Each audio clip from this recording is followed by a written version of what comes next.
मेरा नाम अमिताभ झा है। मधुबनी के गांव में बैलगाड़ी पर पैदा हुआ था, क्योंकि अस्पताल नहीं था, परिवहन नहीं था। सोचता हूँ करीब 4 दशक के बाद भी क्या बदला है। क्या विकास इसी को कहते हैं? विकास का सच क्या है? बिहार का सच क्या है? आजादी के 6 दशक हो चुके हैं। स्थिति वही है, समस्या वही है। जंगल राज का भ्रष्ट और अंधियारा 15 साल सोच के अब भी मन दहलता है। शाम क्या, रात क्या, दिन में भी निकलना असुरक्षित था। ये वो समय था जब दूसरे राज्य आईटी, आउटसोर्सिंग, ग्लोबलाइजेशन, लिबरलाइजेशन से आगे बढ़ रहे थे। बिहार पीछे जा रहा था। फिर नीतीश ने रसातल में पहुंचे बिहार को विकास के रास्ते पर लाने की कोशिश की। प्रयास सराहनीय लेकिन नाकाफी रहा।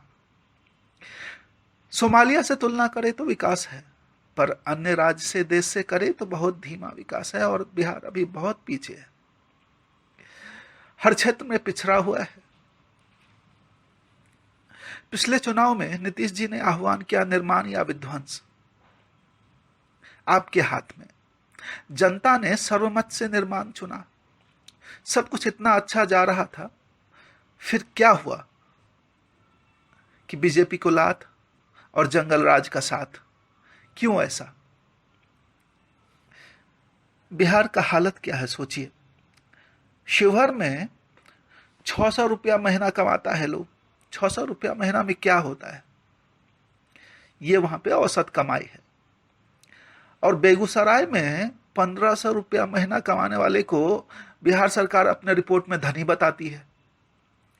3/4 सड़क कच्चे हैं और बाकी बुरी हालत में। 2010-11 के मुकाबले जीडीपी ग्रोथ दर गिरता जा रहा है।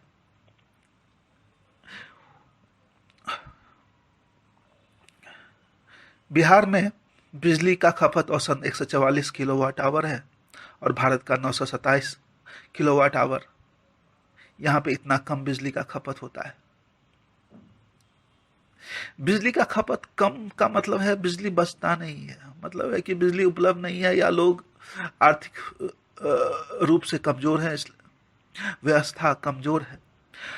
88% आबादी गांव में रहती है, जहां ना बिजली है, ना स्कूल है, ना अस्पताल, ना रोजगार। 1/3 आबादी बीपीएल है, और वो भी इसलिए क्योंकि 800 रुपया महीना से कम कमाने वाले ही गरीब हैं। बस डाटा का इधर उधर करके बना दिए कि हाँ भाई गरीबी कम हो गया। 90% घर में अभी भी कुकिंग गैस नहीं है। लोग गोईठा से, लकड़ी से, पुआल से, कोयला से, किरासन तेल से खाना बनाते हैं। 3/4 घर में शौचालय नहीं है। 95% घर में नल का पानी नहीं है।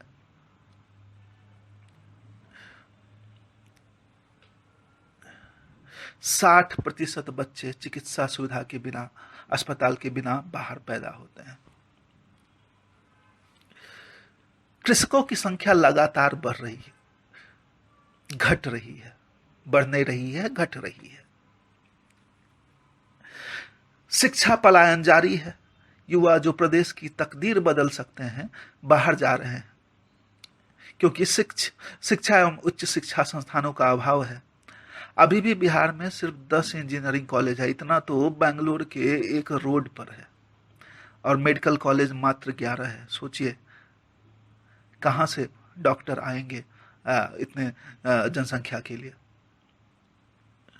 ये लोग जो बाहर जाते हैं पढ़ने के लिए, यदि बिहार में उनका पढ़ाई होता तो खर्चा 1 लाख आता, बाहर 10 लाख आता है, 50 लाख आता है। ये खर्च बच्चों के माता पिता जमीन बेचकर, गहने गिरवी रखकर, भारी कर्ज लेकर, पेट काट कर उठाते हैं। बेरोजगारी पलायन भी जारी है। शिक्षा पलायन तो है ही। गरीब, अमीर, शिक्षित, अशिक्षित सब मजदूरी के लिए बाहर जा रहे हैं। घर परिवार से दूर रहना, माता पिता, बीवी, बच्चों से दूर रहना, सबकी नियति हो गई है। लगातार सड़क के ऊपर सड़क बनने से लाखों घर धंस गए हैं। आप पुराने इलाके सब में जाइए, देखिएगा कि जो है सड़क के ऊपर सड़क बनाते जाता है और जो है घर नीचे धंसते जाता है। यहाँ पे सड़क बनता है तो 6 महीना एक बारिश भी नहीं टिकता है। बाहर में विदेश में बनता है तो 10-10 साल चलता है। क्यों होता है ऐसा? टाउन प्लानिंग क्या होता है किसी को नहीं मालूम। एक बारिश शहर को तालाब बना देती है। गांव का हालत मत पूछिए। परिवहन व्यवस्था दयनीय है। लोग गाय भैंस बोरा की तरह एकदम ठुसा के खड़ा होकर ऊपर नीचा बैठकर सफर करने को अभी भी मजबूर है। शहर गांव, गांव शहर स्तर पर परिवहन व्यवस्था एक सपना है जो कोई नहीं देखता है। पता नहीं कब होगा। क्या यह विकास है? औद्योगिकरण के नाम पर, विकास के नाम पर किसानों से जमीन ले लिया गया और अधिकारी, दलाल, रिश्तेदार, मित्र सब आपस में बांट लिए हैं। बियाडा में यही सब चलता है। बिहार से सस्ता जमीन आपको हर विकसित राज्य में मिल जाएगा। फिर कोई निवेशक अविकसित बिहार में क्यों आएगा? हालत ये है। अमीर गरीब हो रहे हैं और गरीब और गरीब। ये बेरोजगारी, अशिक्षा, सब बदहाली ऐसा माहौल को जन्म दे रहा है कि मत पूछिए। अब तो अपहरण और वसूली फिर से शुरू होने लगा है। दिशाहीन युवा रातों रात लाखपति बनने के चाह में भटकने लगे हैं। अपराध, भ्रष्टाचार सब शुरू हो गया है। व्यवसायी लोग, उद्योगपति लोग आते हैं पर दलाल और भ्रष्ट व्यवस्था को सूंघ के ही वापस चले जाते हैं। आए एक इन्वेस्टमेंट का प्रपोजल लेके दलाल सब मिल गए। जो है सत्ता के नेता बाबू दलाल व्यवसायी को सोने की मुर्गी समझते हैं, बलि का बकरा समझते हैं। ये क्या तंत्र है समझ में नहीं आता है। हर जगह हर विभाग में घोटाला मिल जाएगा। बाहर बैठे हैं दलाल। विकास की ऐसी तैसी विकास जाए भार में। नहर, तालाब, पोखर के रख रखाव के नाम पर घोटाला हो जाता है। निर्माण सब तो कागज पे होता है। बिहार में अत्यधिक जल क्षेत्र है, फिर भी बिहार मछली का आयात करता है। अस्पताल, चिकित्सक और चिकित्सा केंद्रों का अभाव है। लोग इलाज के लिए दर दर भटकते हैं। हर तरफ लंबा कतार है। विशेष दर्जा और पैकेज का अभी आजकल बड़ा चर्चा चल रहा है। अरे जब बिहार विभाजन हुआ था उस समय क्या हुआ था? क्यों विकास की राजनीति पर स्वार्थ की राजनीति हावी हो गई थी? उसी समय कहीं नहीं एक्शन लिया गया था। बिहार में ट्रेजरी घोटाला 11,412 करोड़ का घोटाला है, जिसको आराम से लोग सब बचा गया। ये घोटाला चारा घोटाला से 11 गुना बड़ा है। मनरेगा घोटाला 6,000 करोड़ का सामने आया है। समस्तीपुर के नर्सिंग होम में 5500 मरीज का गर्भाशय निकालने के नाम पर बड़ा घोटाला कर दिया गया है। सब तरफ घोटाला घोटाला घोटाला। थोड़ा पीछे जाते हैं। 1950 के दशक में पूरे भारत में 56 चीनी मिल थे, जिसमें 33 मिल बिहार में थे। बिहार को चीनी का कटोरी कहा जाता था, sugar bowl of India. Bihar चीनी उत्पादन में श्रेष्ठ था। आज बिहार बाहर से चीनी खरीद रहा है। आज ज्यादातर चीनी मिल बंद हो चुके हैं। 28 पुराने मिल में से मात्र 9 चालू हैं और एक नया चालू हुआ है। प्रदेश में चीनी उद्योग के असामयिक निधन से हर वर्ग के लाखों को अपूरणीय क्षति हुई है। 1950 के दशक में जूट उद्योग में बिहार का स्थान भारत में दूसरा था। आज ये उद्योग भी बदहाल है। सिल्क उद्योग, पर्यटन उद्योग, रसायन, चमड़ा उद्योग, वस्त्र उद्योग, सब उद्योग का यही हालत है। रयाम चीनी mill, Ashok paper mill, Dalmia paper एवं सीमेंट, याद है किसी को? सब दम तोड़ चुके हैं।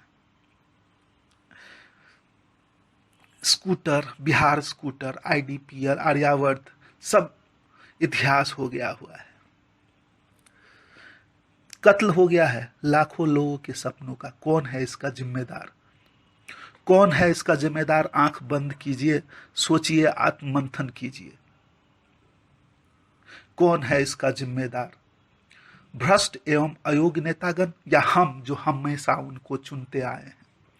अंग्रेज चले गए पर उनका विभाजन का नीति का शिकार हम अब भी रहे हैं। आज भी नेता हमको धर्म के आधार पर, तो जाति के आधार पर बांटते रहते हैं। विकास का बात कोई नहीं करता है।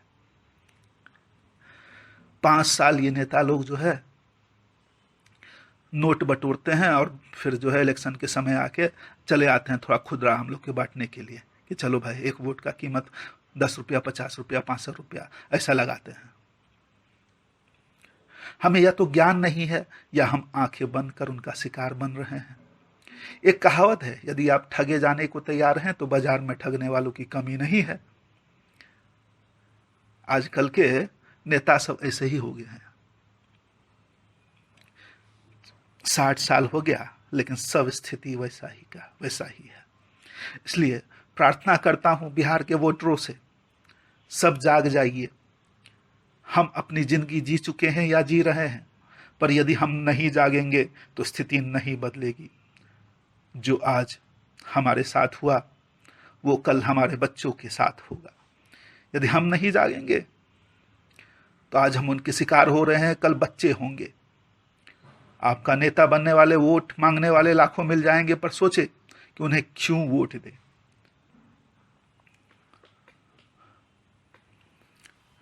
और विकास का मतलब समझिए, विकास आपका हक है। विकास का मतलब है गांव गांव में बिजली, इंटरनेट, नौकरी, अस्पताल, विद्यालय, परिवहन, सड़क सब होना चाहिए। सभी को हक है। और जब तक गांव गांव विकसित नहीं हो जाता, कितना भी विकास का दावा हो, ढकोसला ही रहेगा। इसलिए इस बार सोच समझ के मतदान कीजिए। अपना और अपने आने वाली पीढ़ी का भविष्य सुधारिए। जय हिंद, जय बिहार।